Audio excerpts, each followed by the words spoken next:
जी, हमारा next group lipids में है टर्पेनाइड्स का। और जैसा कि हमने पहले पढ़ा था कि this is the only polymer example of the lipids. और अल्टीमेटली अगर ये पॉलीमर है तो फिर इसका कोई ना कोई मोनोमर भी होगा। तो आपने सबसे पहले इसके इंपॉर्टेंट कैरेक्टर्स को याद रखना है, इसकी कंपोजिशन को याद रखना है। मैंने जैसा कि पहला कैरेक्टर बताया कि this is the only polymer example of the lipids और it is made up of simple repeating units. और इसकी रिपीटिंग यूनिट्स को हम कहेंगे आइसोप्रिनॉइड यूनिट्स या simply isoprene.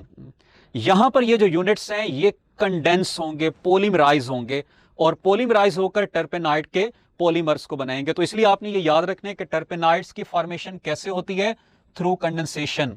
But this condensation will be without release of water.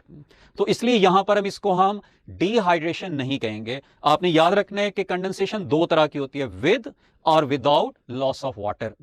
जो आपने इससे पहले पढ़ी है कार्बोहाइड्रेट्स में, प्रोटीन्स में, एसाइल ग्लिसरॉल्स में, फॉस्फोलिपिड्स में, that was condensation with release of water.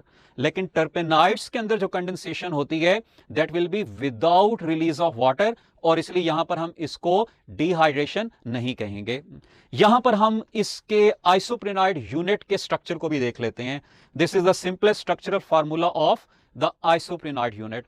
इसके अंदर ये सेंट्रल कार्बन प्रेजेंट होगी जिसके साथ एक CH3 ग्रुप अटैच होगा through single bond, CH2 group attach होगा विद डबल बॉन्ड, फिर उसके बाद CH ग्रुप अटैच होगा और इसके साथ CH2 ग्रुप अटैच होगा through the double bond. This is the simple formula of the isoprenoid unit. अब हमने अभी पढ़ा है कि आइसोप्रेनाइड यूनिट्स जब कंडेंस होंगे तो कंडेंसेशन से फिर टर्पेनाइड्स बनेंगे जिनको हम टर्पीन्स भी कहते हैं। दो मिलेंगे तो डाइटर्पीन्स, ट्राइटर्पीन्स, पॉलीटर्पीन्स बनते जाएंगे। तो ये आपके सामने जस्ट एक एग्जांपल है।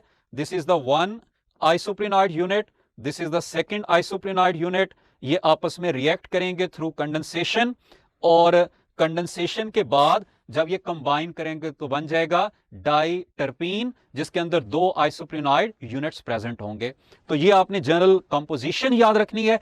अब हम चलते हैं इनकी एग्जाम्पल्स की तरफ। चंद एक कॉमन एग्जाम्पल्स जो आपने याद रखनी है टर्पेनाइड्स की, उनमें टर्पीन्स आ जाएंगी, रबर और कैरोटीनाइड्स आ जाएंगे।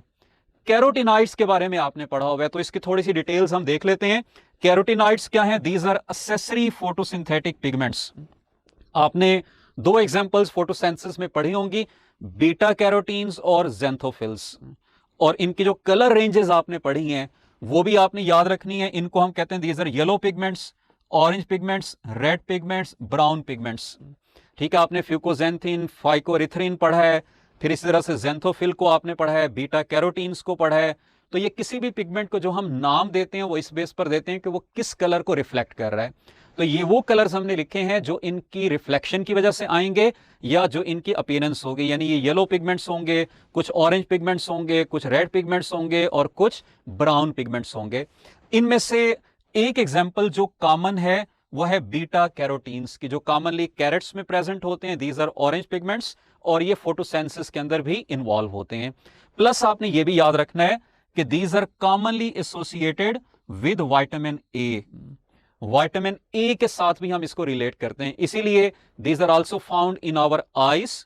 और आईज के लिए आपको पता है कि vitamin A is a necessary component for the vision, for the sight. तो ये आपने याद रखना है टर्पेनाइड्स के बारे में, इनकी एग्जांपल्स और कैरोटीनॉइड्स का क्या रोल होगा।